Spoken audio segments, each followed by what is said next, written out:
자, 솔직한 마음으로 저는 저의 상황이거나 아니면 저희 가족, 친한 친구들이 최대한 미루는 쪽을 강력하게 추천을 하고 싶습니다. 신경치료가 너무 아픈 걸로 악명이 나 있어서요? 아니요, 그거보다 더 근본적이고 중요한 이유가 있는데, 오늘은 그 이유에 대해서 저의 치과의사로서의 왜 신경치료를 최대한 미룰 수 있으면 미루는 게 좋다고 생각하는지와, 마지막까지 영상을 봐주신 분들을 위해서 신경치료를 조금 뒤로 미루고 싶은 상황이 왔을 때 어떻게 대처하는 것이 좋은지에 대한 팁을 여러분들에게 알려드리는 시간 갖도록 하겠습니다. 여러분도 아시다시피 신경치료의 본질은 아픈 신경을 낫게 힐링을 해주는 치료가 아니라, 이미 우리가 너무 아파서 부여잡고 왔을 때는 이미 신경이 더 이상 돌아오지 않는 비가역적인 염증 상태에 있기 때문에 그런 병적 상태의 신경을 제거하는 술식을 말하는 겁니다. 즉, 신경치료는 비워내는 술식이라는 얘기죠. 따라서 신경치료를 받은 치아는 우리가 정상이라면 있어야 될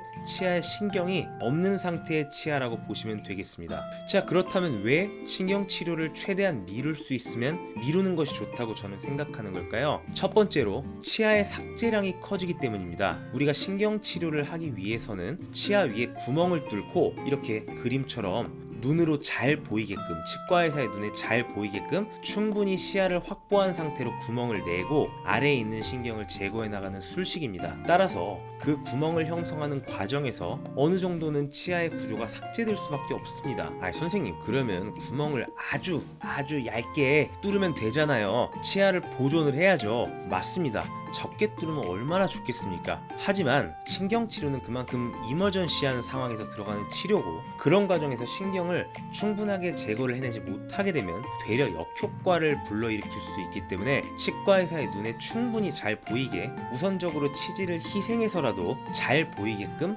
삭제를 해야 된다가 더 우선되는 원칙이기 때문에 치아의 어느 정도 삭제는 불가피한 상황입니다. 둘째로, 아픔을 느끼지 못하기 때문에 치아가 썩고 있어도 우리가 그것을 인지하지 못하는 경우들이 많습니다. 흔히 우리의 통증들은 우리에게 알람을 알리기 위한 역할을 수행하는 경우들이 많죠. 우리가 만약에 뜨거운 감각을 못 느껴서 끓고 있는 냄비에 손을 대서 타고 있는데 못 느낀다면 손이 완전히 타들어갈 겁니다. 치아 신경도 결국 우리가 썩거나 외상을 당했을 때 아프다고 느껴야 되는데, 그런 신경이 존재하지 않기 때문에 크라운 보철을 하고 난 다음에 안쪽이 썩어 들어가도 인지하지 못하다가 너무 많이 썩어서 머리가 부러졌을 때 이렇게 많이 썩었구나 라고 결과론적으로 알게 되는 경우들이 많습니다. 우리가 세게 씹는 힘에서도 신경이 살아있을 때는 세게 닿으면 하고 치우게 되는데, 신경치료를 받은 치아는 센 힘에도 크게 반응을 하지 않기 때문에 아무래도 파절에 취약한 경우가 생길 수밖에 없습니다. 넷째로, 신경이 없다 보면 말씀드린 것처럼 혈류 공급이 줄어들기 때문에 그런 과정에서 치아에 좀 모이스처링이 안 된다, 푸석푸석하다고 해서 파절에 취약하다라는 논문의 보고도 있습니다.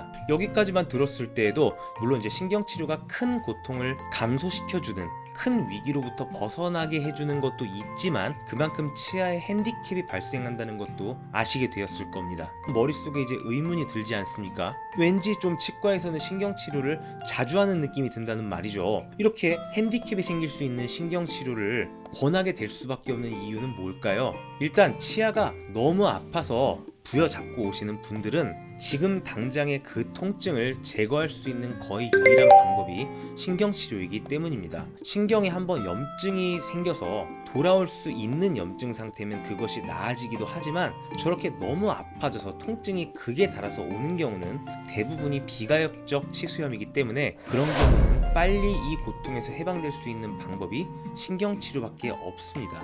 또한 신경이 있는 치아, 즉 신경치료를 안 받은 치아인데 어느 날 봤더니 이렇게 뿌리 끝에 염증이 있는 경우들이 있습니다. 이런 경우는 뿌리 끝에 접근할 수 있는 유일한 방법이, 유일한 루트가 신경치료이기 때문에 신경치료를 하지 않고선 이런 뿌리 끝 병소가 커져서 결국은 아예 치아를 살릴 기회를 잃고 발치로 이어지는 경우들이 생길 수 있기 때문에 필요할 때는 신속하게 받아야 되는 치료라고 볼 수 있는 겁니다. 참 어렵죠. 그러면 언제 우리가 좀 최대한 신경치료를 나중에 하겠다라고 보류할 수 있는 선택지를 가지게 되는 걸까요? 그리고 그럴 때 어떻게 대처하는 게 좋을지에 대해서 이제 말씀을 드릴 차례입니다. 쉽게 말해서 신경치료를 미룰 수 있는 보더라인은 대표적인 예로 신경치료 없이 보철물이 들어갔을 때 어느 정도의 불편감이 발생했을 때입니다. 일단 보철이 필요할 때 여러분들은 치아 삭제량을 최소로 할 수 있는 모든 방안을 강구하셔야 된다는 겁니다. 결국 이 보철을 하고 나서 치아가 시리고 아프게 되는 증상은 치아가 삭제되는 양에 비례할 수밖에 없습니다. 물론 충치가 깊으면 많이 삭제해야 되겠지만 그럼에도 불구하고 전체 삭제량을 최소한으로 가져갈 수 있는 보철물을 하셔야 여러분들은 나중에 아플 확률도 그에 비례해서 덜 아프게 될 확률이 커지게 되는 겁니다. 그러면 가장 삭제량이 적은 보철물은 뭘까요? 요즘 가장 대세인 최소 삭제량의 보철물은 세라믹입니다. 당연히 치아 삭제가 낮으니까 신경치료 확률도 낮게 되고 남아있는 치질의 양도 많기 때문에 나중에 보철을 하게 될 때에도 우리가 발치하게 될 확률이 현저히 낮아지게 됩니다. 좀 용어가 생소하신 분들은 제가 오버레이 크라운에 대해서 말씀드렸던 영상을 참조하시면 되겠습니다. 자, 그리고 두 번째로 보철물을 했을 때 우리가 아프다 그래서 아프니까 다음 내원할 때 신경치료, 이게 아니고 조금 더 교합 조정을 하면서 써보는 방법도 있습니다. 왜냐하면 보철을 하고 아플 때 그것이 신경염증 때문에 아픈 것일 수도 있지만 특정 부분이 강하게 압력을 받게 되어도 우리는 그것을 아프다라는 통증으로 느낄 수 있기 때문에 치료를 받으러 왔을 때 치과 의사에게 나는 몇 번 더 치과에 내원해도 좋으니 신경치료는 최대한 미루고 교합 조정을 받고 싶습니다라고 강하게 어필하시는 것이 좋습니다. 왜냐하면 치과 의사 입장에서 보철을 붙이고 났는데 환자분이 아파서 자꾸 치과에 또 오는 일이 발생되는 일을 누구보다도 정말 누구보다 싫어합니다. 따라서 환자분께서 그냥 무조건 아프다라는 얘기만 계속하시게 되면 아, 저 사람은 정말 아파서 일상생활이 힘들구나라는 것으로 이해하고 신경치료를 좀 강하게 권유드리는 경우들도 은근히 발생하는 경우들이 있습니다. 따라서 내 스스로 한번 진단을 해보세요. 1점을 우리가 평상시와 거의 똑같은 그런 편한 상태를 1점, 그리고 10점이 응급실 가야 되겠다라고 할 정도의 강한 통증, 그리고 5점이 아, 이거 좀 병원을 가봐야 되지 않을까라는 그런 통증이라고 했을 때 그것이 5점 미만이라면 교합 조정을 하면서 더 써보는 것도 어느 정도 괜찮은 초이스가 될 거라고 생각이 됩니다. 하지만 통증이 5점 미만이어도 뭐 매번 씹을 때마다 그런 것이 2주, 3주가 지나도 나아지지 않으면 그것은 이제 어쩔 수 없이 신경염증으로 인한 상태일 확률이 높고 그렇기 때문에 신경치료로 이행될 확률이 큰 것은 맞습니다. 하지만 의외로 생각보다 교합 조정을 했을 때 1개월까지도 좀 불편하고 2개월까지도 좀 애매한데 3개월이 지나서부터 괜찮아지는 분들도 있습니다. 자, 이런 이유로 좀 신경치료를 해야 될까 말아야 될까 보더라인일 경우에는 제가 받을 치료라든가 아니면 가족들이 받는 치료가 됐을 때 좀 신경치료를 미뤄보는 건 어떻겠냐 라고 제안을 하고 싶은 겁니다.